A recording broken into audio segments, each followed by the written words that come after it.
khâu khiết thế đẹp là để mua mông đau bởi gì mông chua No, you can't get her. She can't go to bed because then cái nhà khi nó mà khổ này phải thì có thể khi nó sẽ tao thì cái nó bây giờ gặp thì người phải phử á thì cái tiền nếu trong tôi cần nếu mà đây á thì nếu mà ôm học khẩu á thì nếu mà ta thì nếu kia cậu cũng vẫn đây à rồi nếu trò hay nếu sẽ phụ nếu chứ mà phụ đu á这里人哦，不对，你才那不正到了那边。这个 next morning 对嘛？你要管你哦，你去对哦。thì cái thì còn cái vậy đây là con thằng cái mùa á thì nếu tự sản thì thế là thì nương hết cũ ha nó mà outlet mà, chủ yếu ít tuần sản một la, ít tuần sản một lần một outlet đó. Nó lên thế này, nó lên thế. nó đi bao bây giờ nó họ lên thế nó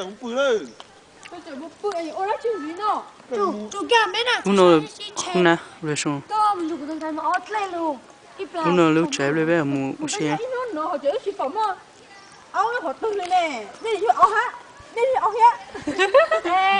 outlet luôn bé khẩu nè, mùng gan à. Là đây là thì cái này còn đừng có thiệt tờ nó mong áo tụt tầm cho vào một cái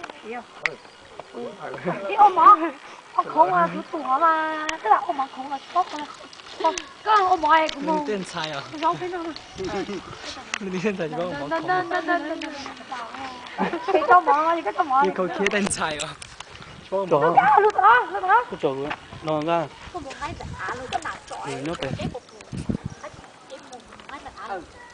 This pong. hả chuyện đó bé bé gì đó bé bé nhiều cái gì không cái này nó xương à cái này đó nè có bạn ăn tao chi đó cái gì còn muốn cái gì à đấy tại ai cũng chọn rồi mấy bay hay cũng ôm món á nhưng mà chúng ta thì cái mùa nè tại đã chọn nè chứ còn tăng thế nào có mới chỉ tao món nè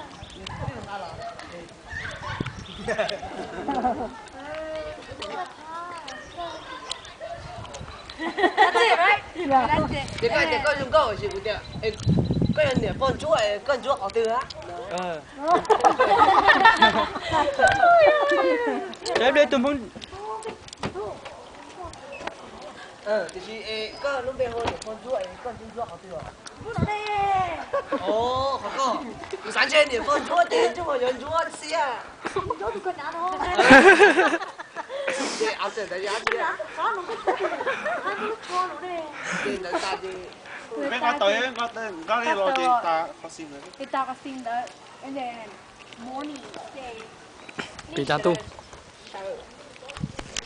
and then nó ông ấy sợ được thay sợ đấy à nó hỏi tiền đi tụi quỳ lúc cha Dạ hết mỏ được trông Oh, they start arguing and then they'll wake up.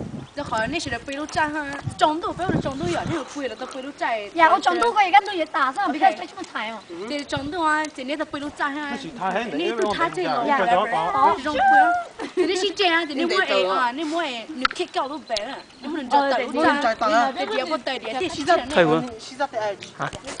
OK，你好 story，那的，你们我那 is freestyle，你是这样，你咋做的？你还录好零数，不，你的，你弄我的噻， Là 就噻， là chúng nghề nó mò, có mò cái gì có mò không á, có mò nào là không đỏ á, khó ta, chỉ nó lúc nào á, có là and they just keep saying là muốn đi chase. Anh ta hay là muốn đỡ cái này, cứ chỉ kề mấy, cứ chỉ bao mấy à, cứ chỉ bao này hay đắt chi, thế cho nên là muốn chỗ co, thì chỉ bao kia, thì chỉ bao kia. If you get mad, then we just kick off. cái tóc của cái bạn nó không khá luôn. Like, look how fast. Oh, yeah, Sao yes, chị yes. có cái hay mà nét đẹp của bạn. Okay, đi rồi, nha. là chữ từ bây giờ cái chữ cuối là ô mà không tôi biết đâu là cái chữ ô mà không oh, đừng có nã chữ xong câu lớn đó. nè mà hay nói chữ cái chuyện nhà bao cái liền này hay nè cái chuyện nhà khe của cái chuyện bao cái liền này hay nè cái chuyện như mong chúa không lành chả mong các tình gì cũng như cho đây có chuyện lúc lá thì cái tôi ta Dude, how do you say cocktail? Cái này chụp cho cái chèo mất, các bạn chụp cho cái chèo mất của la cái đầu nó không khá nữa. Nah. chưa ca có Chú ca.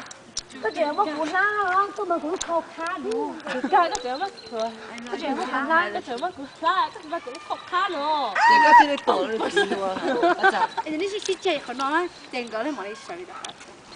我来就去切哦。đây có một chủ mà这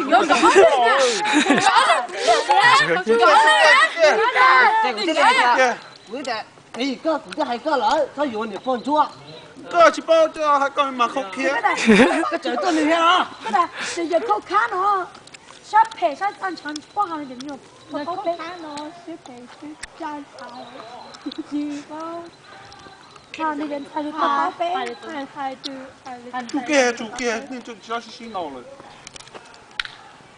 and then Separate them, cause they in the den no need put the non and how about we just end the story right here oh, you can end the story here, but we need somebody in the morning. You guys have to all wake up and you guys have to realize your mistake, your flaws, and you need to hide there.